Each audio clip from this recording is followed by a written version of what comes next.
Alléluia. Amen. Pour acclamer pour la gloire de Dieu. Na pamboli lisusu nzambe. Komona yo na tongwa lelo par la grâce de Dieu. Amen. Amen. Nzambe na biso s'il vous plaît, aza merveilleux. Tango nyonso azoko faire fournir sa grâce likolo ya bomoi na biso. Amen. Amen. Tolobaka pe to répétaka chaque jour soki tozwa kozwa ngolu eza te po ndenge na lamuki mais eza nzambe. Amen. Omuntu ayebaka oyo eke ya lobi te amwe ke nzambe asala grâce toyebaka nde naza si le présent bo nazomiyeba mais oyo eza na nsima ayebi yango te. Si Dieu te fait grâce peut-être oyeba journée avant tokoma butu nini ekoki kozala pe ekoki koya mais soki nzambe azosala biso grâce tozoza ngolu tolali tolamuki eza habitude te mais c'est la grâce de Dieu. Amen. Alors eza important na bavi na biso étant que des humains bato nzamba créé bato nzamba lingi bato nzamba tie to reconnaîtraka chaque jour ya vie na biso grandeur ya nzambe asa komi monisa pe aza kosala mpona bomoi na biso. Amen. Amen. Nga moko je me témoigne, j'ai passé un moment très difficile dans ma vie. J'ai passé un moment très difficile. Depuis na botama, ndenge na beli, na belandengwa na vite. Amen. Mais j'ai passé de décembre, début à décembre, Nicolo Ondé, je me sens quand même, ça va. Amen. Amen. Peut-être yo bandakola la pongi, mais nga na sali ba nuit blanche na la kate. Mais par la grâce de Dieu. Amen.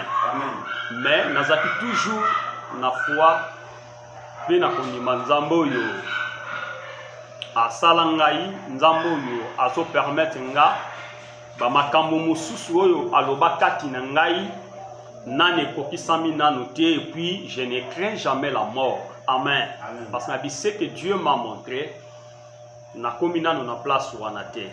Bien que difficulté, mais j'ai gardé toujours ma position, ma foi étant que un enfant de Dieu, étant qu'un serviteur de Dieu. Alléluia. Amen. Si vous avez la promesse devant Dieu, si vous avez quelque chose va prophétiser, va loba, yomoko mona, na kati na vision, na kati na songe, on néglige à kate. Amen. Ba néglige à ba songe, te surtout les songes, ezali, eza ba message moke la prophétique. Alléluia. Ba message yo bazo lakisa yo peut-être ba défaut ya lobi na yo lobi ko koma grand lobi nzamba ko bénir yo mais tala eloko ekomela yo alors soko zui ba garder fouté tango nanu likambo ane comité lobi po mona likambo ane komeli yo mais obebisi eloko nzambe apona pona yo. Amen. Aujourd'hui je me méditer l'histoire, il y a un homme de Dieu, Saoul. Nzamba lingaki Saoul mingi. Amen. Mais Saoul nzamba tindie akene na mboka ya Amalek. Apesi yembibe kwa yebisi kende na Amalek zwa pepe ya Israël. Soko ke kuna bo détruire. Alléluia. Bozwa eloko moko te ya mboka wana. Ata bokuti biloko ya kitoko eza kongala na misu. Bozwa ngote. Amen. Amen. Mais Saoul a yokaki te tango akendaki ba détruit ba bomi ba zui ba meni troupeau ya peuple ya Amalécité. Directement Dieu a parlé à un autre l'homme qu'on appelle le prophète Samuel. Dieu l'a montré Samuel tala makambo Saoul a sali. Alléluia. Amen. Et Samuel quittait sa maison par la message de Dieu jusqu'à ce qu'il combine la résidence privée ya Saoul ayebisiye. Est-ce que Dieu t'a permis makamni yosali na Amalek? Ozu babiloko babengi ba étranger oye kokota nango na kati na mboka enzamba yebisinga na yebiso boye royauté na ye Saoul bakopesa yango na mutu mususu na mutu oyo yebiye. Alléluia. Amen. Ezala descendant na yo ekomona bolamu ya nzambe te. Alléluia. Amen. Bien-aimés, ce que nous faisons, ce sont des choses on a le bakatang nyonso.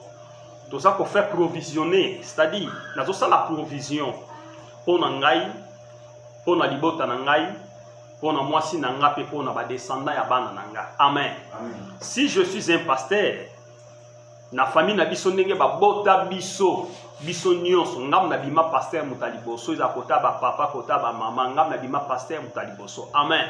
Et deuxième, mon grand frère ayoko bima pe pasteur.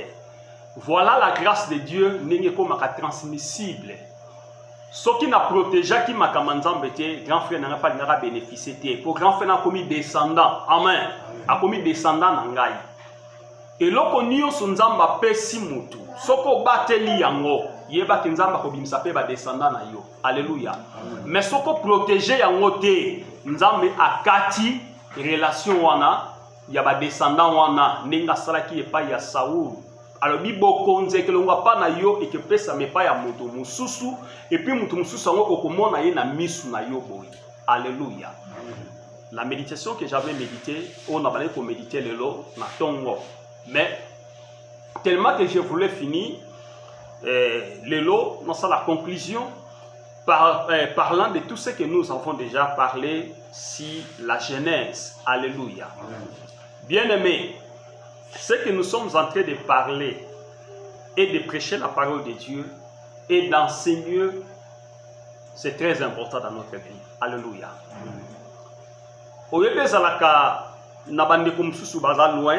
Des fois, mon ami papa, je me souviens dans une prédication que tu avais prêchée. Et là, on a le souvenir. Alléluia. Ça dit la provision. Ce que nous sommes en train de prêcher. Biso pe bateya biso. Amen. Mutazo teya. Mais un jour, oya bandaki koteya, yango lele sala biso to sala boye. Nga pe bateya nga. Amen. Bateya nga. Bien que nake bon la motema na film, mais bateya nga pe. Amen. Yenda sa papa molimo nga. Oya teya nga. O mutu ateya ka mutu nda sa papa molimo ya mutu wana. Alléluia. Bien que s'évoluer ailleurs. Bawana bazali ba dispensation ya grâce aux nzamba tie ko lekana ba parcours. Alléluia. Ya ba vie na bango. Ko lekana ba parcours ba vie na bango, mais tu ne peux pas oublier la personne qui t'a prêché la première fois la parole de Dieu dans votre vie. Alléluia. Si Dieu te bénit, pensez aussi de lui. Alléluia. Pambola yi un jour ça la surprise. Pesa offrande de païnaye, c'est très important. Et ko sala yo lobi ozala maloba ya koloba ezala très efficace na kati na vie na yo. Alléluia.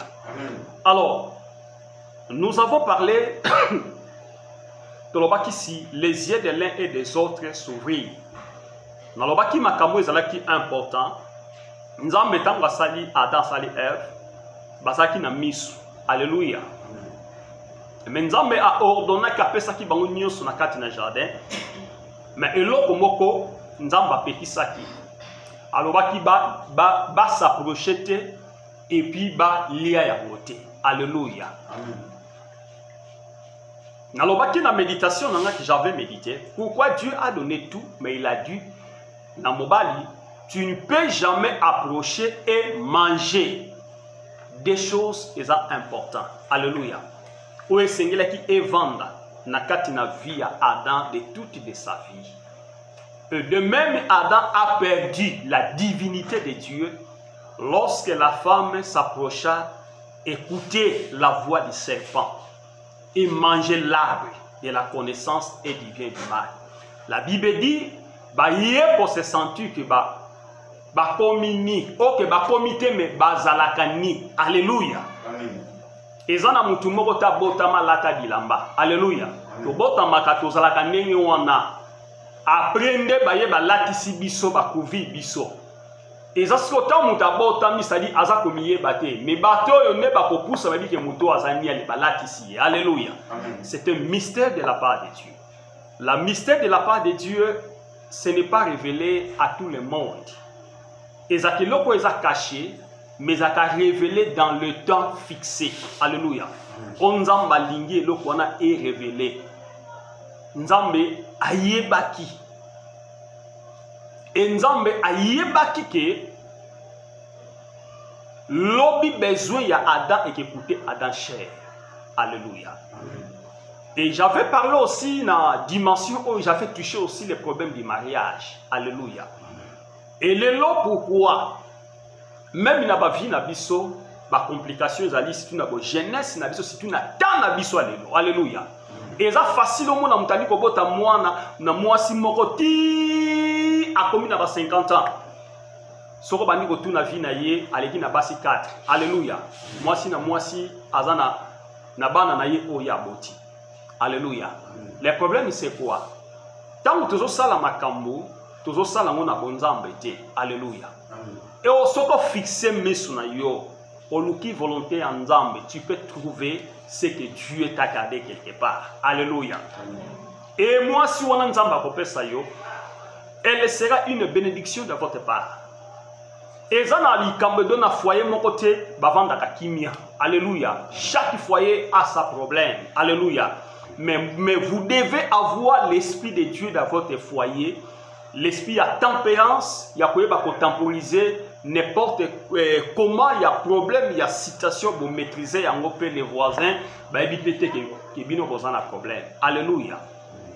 Mais libala oyo zomona libala eze banda na makambu ya ndako eze bima libanda ya libane bimi na ndako ba voisin ba yeba pesi conseil et comme makelo komoko si Dieu le veut. Alléluia. C'est-à-dire ce qui nous a mal.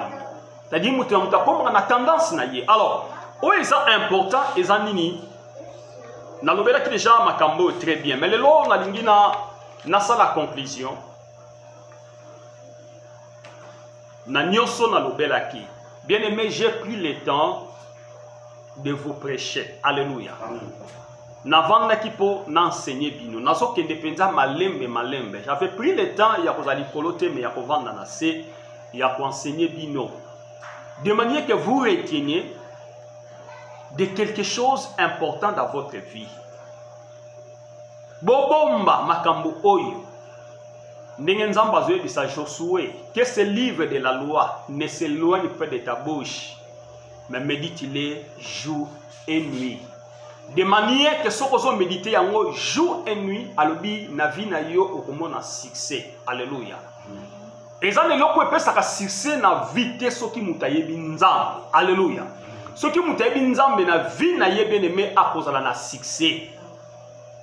Okozana succès na même besoin le baki na ba entreprise, c'est-à-dire na ba entreprise na yo, c'est-à-dire de ce que vous voulez de faire, la main de Dieu sera là. Lobo kona nzambe ke za likolo. Et si ka batu bazo zoate, batu bazo réciter, mais nzambe bazo fongolo canal. Pour ko permettre yo mona lipamboli na nzambe. Alléluia. Ngana loba pe na témoigner na 95 si je me trompe pas, 94 95 na Chikapa. Nake ko somba garafa moza ki boya ki bouteille mobo ya ba bombo wa bengaka lelo wa bengo wa samba pito mais seri wana bombo na Chikapa ezala ki cher. Alléluia. Ngana ke somba moko na peda futi mbongo ya moko mais mundele wana alivenga mibale e komi debanga na mundele ngana lobi te na pesi mbongo moko lobi mais ayebisa ke mais yoza mayele te mutune sa malamu te na refuse na bi na pesi mbongo mo bi zuwa ezali ya yo. Mais tant on a zoa kana yina bandi côté ka yonde pesa dans la foi. Alléluia. Amen. Donc Dieu a plusieurs manières de te bénir. Ngaba circonstance makamani wana vie na kutani nango mingi. Na kutani nango mingi. Même na Angola na 98 baye kotika jiti ya madesu raisonner ka na Angola na Lunda. Jiti ya madesu batu ngo tina porte ya ndanga na futela babwaki yango balobi bien ke batindi on pas passer fidèle na ebisio na yeba destiné na ngote. Alléluia. Na mutatinda atinda pe mukanda te metinda ka message ke baye kotika ngowa na sak jiti yebaka gigozi ya pamba na madesu ya ngola to benga ya shorisho ezaki na valeur mona kopesa nkola awa lokana ko loba après donc ba 50 years donc si je me trompe pas na kata zamba doyaki blague te ye parce que ba logique wana et cause ba 300 gigos na biso ke na refusa mais soda moko tozaki na ye voisin azwa mades wana ateka yango balia yango te sila type ne to déplacer mutaya tunazate. Alléluia. C'est-à-dire que Dieu a plusieurs manières il peut te bénir. Alléluia. Nzamba zan lolenge bele yaya akoki ko bénir yo olali olamuki lipamboli même comme na porte ya ndap na yo nzamba bénir yo nzambe bataka na ye tembete mais soso tambo na nzamba yebi yo ayebi posa na yo ayebi nini yo soduka il peut te bénir. Alléluia. Alors toza ko avancer tobaki toujours na Genèse là ça clôture awa soko tangi na Genèse chapitre 11 chapitre 3 verset 11 jusqu'à 14 tozo la Bible là. Genèse chapitre 3. Genèse chapitre 3, tobandi na verset 11. La Bible dit: l'Éternel est Dieu qui t'a appris que tu es né. Est-ce que tu as mangé de l'arbre dont je t'avais défendu de manger? L'homme répondit: la femme que tu as mise auprès de moi m'a donné de l'arbre et j'en ai mangé. 13. Et l'Éternel Dieu dit à la femme: pourquoi as-tu fait cela? La femme répondit: les serpents m'a séduit. Amen. Les serpents m'a séduit et j'en ai à manger. 14. L'Éternel Dieu dit au serpent: puisque tu as fait cela, tu seras maudit entre tous les bétails et entre tous les animaux des champs. Tu marcheras sur ton ventre et tu en mangeras de la poussière tous les jours de ta vie. Alléluia. Si vous lisez la parole de Dieu, vous devez remarquer que Dieu parle. Parce que si katika ki Adana Ève, akutaki bango eska bazalaki te. Amen. Parce que la Bible dit qu'il parcourait les jardins, les jours et le soir. Donc, tant voyez, s'il vous plaît, tant voyez que Tala Bango, Koluka Bango, comme d'habitude, Akuti Bango Sika Bazala Kité, c'était question que Nzamba Tuna Bango qui Bazali Wapi. Alléluia. Et puis, tant on va répondre, Nzamba Tuni Bango, qui t'a pris, Nana Laxibino Kebino Bozali Ni. Est-ce que tu as mangé bolé, fruits, yanzete, dont je t'avais défendu de manger? L'homme répondit: la femme que tu as mise auprès de moi. Amen. Bobala se défend dans le bi, moi si oyo tsaki pene pene nanga. Mais en réalité, ce qu'on tangi bi méditer, ce n'est pas Dieu qui a voulu que la femme qui lui soit. Amen. Mais c'était l'homme qui a voulu. Et Dieu l'a donné. Et Dieu, il était capable de recréer encore moi si nenga salaki mobali na zéro na poussière. Alléluia. Mais ce qui a salaki en côté parce que c'était la pensée de l'homme, c'est l'homme qui a voulu. Voilà pourquoi Dieu a donné le sommeil. Et pas une mobali ala na partie gauche na ye abimisaka moi si. Alléluia. Donc Dieu a salaki na bati na facilité de faire encore de nouveau. Mais ce qui a salaki en côté parce que ce n'était pas la volonté de Dieu dans la divinité de Dieu. Alléluia. Donc tant déjà que nous avons benda, moi si na mopandi ya mobali, Dieu le savait que cet arbre là bagolia yango. Alléluia. Parce que ce n'était pas la volonté de Dieu. Mais nous sommes pas là, c'est la divinité de Dieu. Alléluia. Nous devons méditer et prêcher ce que nous sommes en train de voir dans la Bible et de comprendre. Et pourquoi que Nzamba zomona bino bozala na bino ni mais bino mo bomiye bate bozala kani mais boye ko se retrouver que boko mini parce que bolé oyo Nzambe n'a pas voulu et Dieu n'a pas permis d'approcher et de manger. Alléluia. À partir de ce jour-là, les choses ont bouleversé.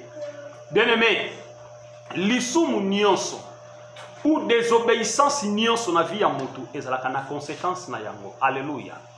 J'avais parlé dimanche passé, ne pensez-vous pas que les choses sont dans ma baie, ceux qui ont koufi, l'obinzamba ressemble à yo. Alléluia. Aucun d'enfer. Alléluia. Direct enfer. Toutes les conséquences, désobéissance, mieux c'est la rapinière. Alléluia. Amen.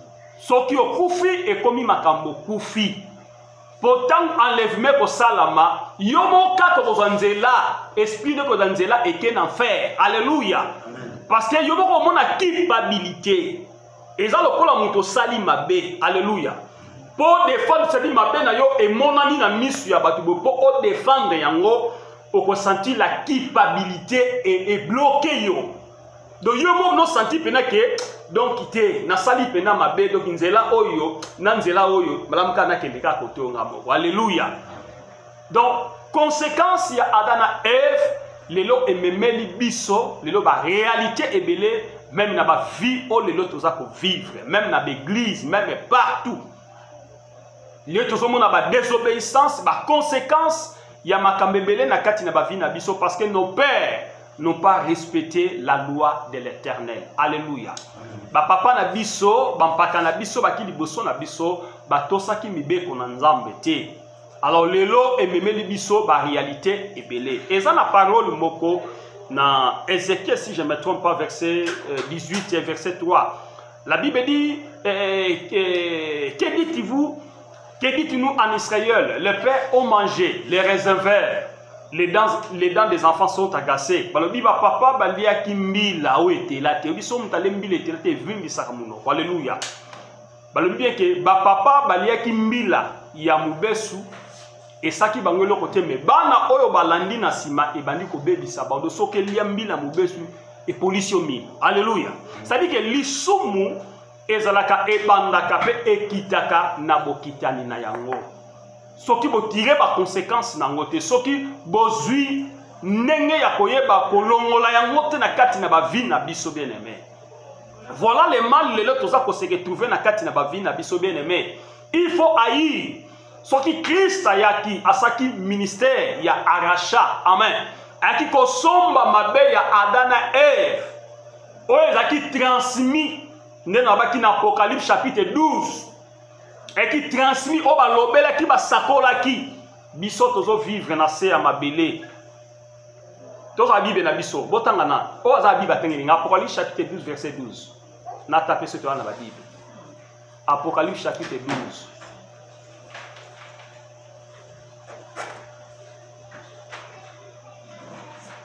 Apocalypse chapitre 12 verset 12 na kota on a moto Bible le Bible ciel et la terre prête les oreilles, car j'ai nourri et élevé les enfants qui se sont révoltés contre moi. Wana ezanzamba zoloba. Alléluia. Azoloba likolo pe mabele ba fungola matoi ba yoka. Alobi j'ai nourri na lesi et j'ai levé pe na tomboli bana ya bato. Mais bana ya bato na ba se révolter contre nga. De temps azoloba pona biso les habitants de la terre. Biso tozo vivre, c'est-à-dire il avait déjà prophétisé et aujourd'hui les choses ezemoni samalelo na bomo ina biso. Alléluia. Et le diable il lui vit parmi nous. J'avais dit que le diable n'est au monde nakabasa ba fi mazana maseke azana masekete ezabaka de forme balakisake le quoi azali minosalité mais c'est un esprit. Alléluia. C'est un esprit.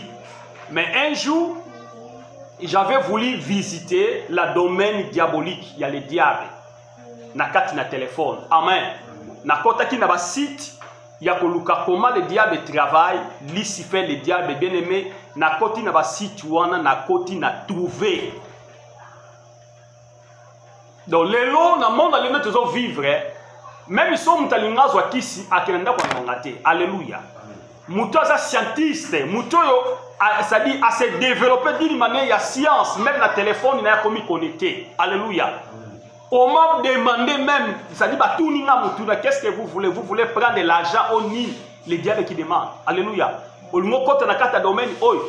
les longs dans le monde, les longs dans les abouillés, avec le téléphone, la technologie est développée d'une manière incroyable. Alléluia. Tu peux, comment faire riche?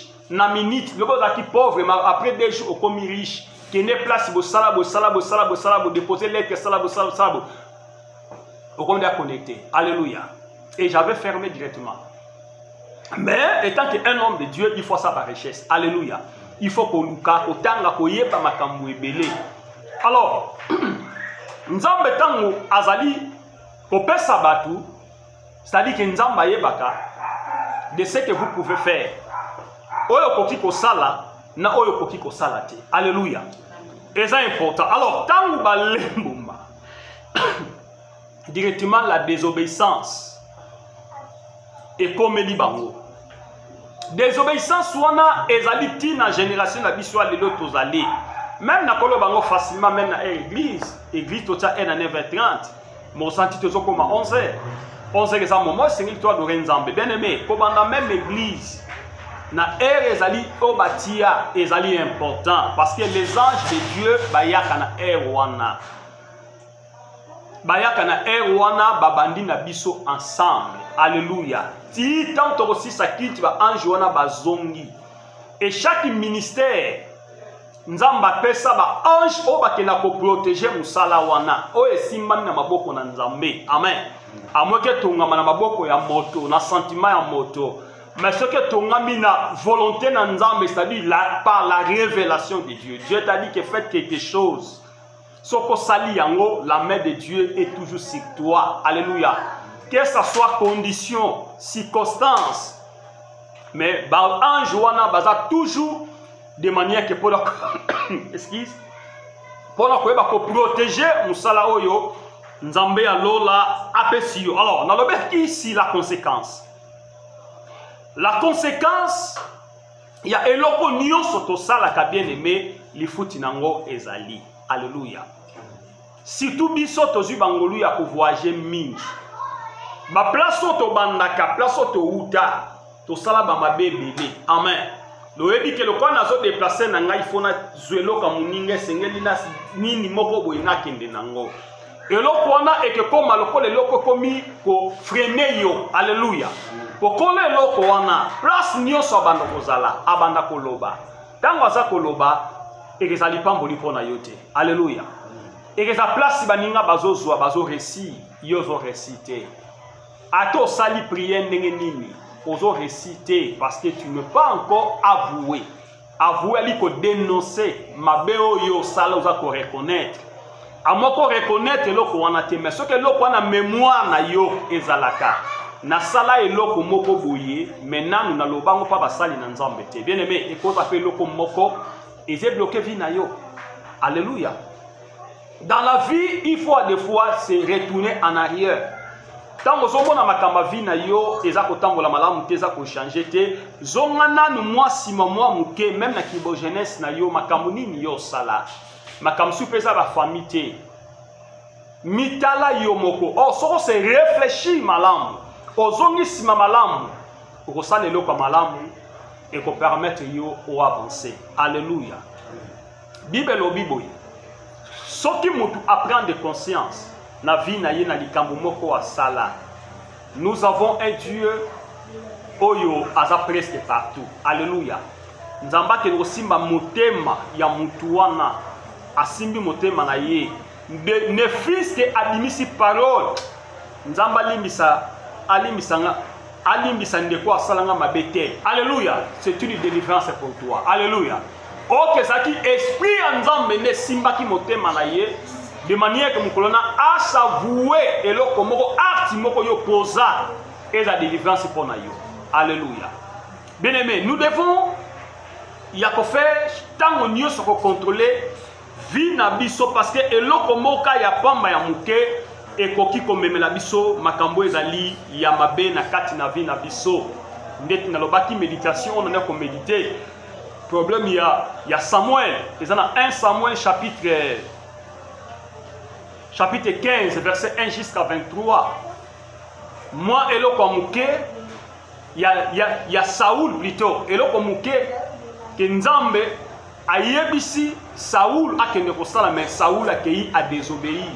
Mais quand a désobéi, Nzamba pini, descendant na ye mobimba. bakozala jamais kokote na kati ya royauté ya kibonzambe et grâce au nzamba pesa ki bango ekoyeba kokende na famille mususu oyo baza reconnu pe bango ba bi famille wana. Alléluia. A des fois na ba vie na biso toza ko perdre makambo belé o eza yanga eza tango na nga mais na perdre loko wana pona imprudence pona distraction na perdre loko mo nzamba bongisaki pona nga suite ya distraction suite nazo sala makambo sepisa nzambe te eloko wana ekei epesami epai ya moto mosusu yango nazo souhaiter biso tango tozo poussana epai ya nzambe tant tozo servir nzambe na bomoi na biso bien aimé nous devons reconnaître tout d'abord biso moko o tozali. Alléluia. Miyoka pe mawa a des fois na vie na yo moko miyoka pe mawa a des fois ba makambo mususu ya vie na yo oza pe na posa okoma na échelon moko mais ozozo ba opportunité wana te ya koma na échelon te. Pourquoi est-ce que ça na makambo moko ben interdit moko te na kata vie na nga ben interdit wana ezepe kisanga ipona mona loboko na nzambe mais na zepsa mutu mona tongwa lelo soko se réfléchir en vous-même o mitali kati na yo vie na yo parcours na yo ezala makamsu yo sala et c'est plus sans embêter mais le eza ngolo eza grâce pour na yo pour le eza conclusion à terme na biso oyo qui t'applique et tu es né nana ayebi soki yo za bolumbo mutamiye bakate soki mutazi conscience mobo quelque part ne mutakomiye ba oyo azali. Oui, cause conscience, cause connaissance, et ça très bien. Mais dans quel niveau il y a conscience, il y a connaissance, au cause on a pas ensemble. Alléluia. Oui, il y a ensemble, il y a des pamboli pour naïo. Mais oui, il y a ensemble, il y a bénédiction pour naïo. Or, nous sommes là pour vivre la main de Dieu et la bénédiction de Dieu. Parce qu'il a réservé pour les enfants de Dieu. Alléluia. Voilà pourquoi on a ton walelo. Na onzamba pesa ki biso na conclusion onzambe a permettre biso le lezali mokolo sengeli to bondela lobanzambe asala yo grâce lobanzambe a visité yo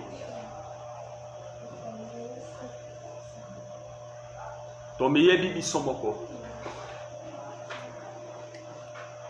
o miyebi koleka ngai. Mais oui, c'est important pour faire exercer la grâce de Dieu lorsqu'il est temps dans notre vie. Lorsque Dieu me fasse grâce, il y a qu'à reconnaître Bolam Pemabe, oui, pour qu'il permette de vivre la bonté de Dieu dans ma vie. Alléluia. Amen. Kangamisu.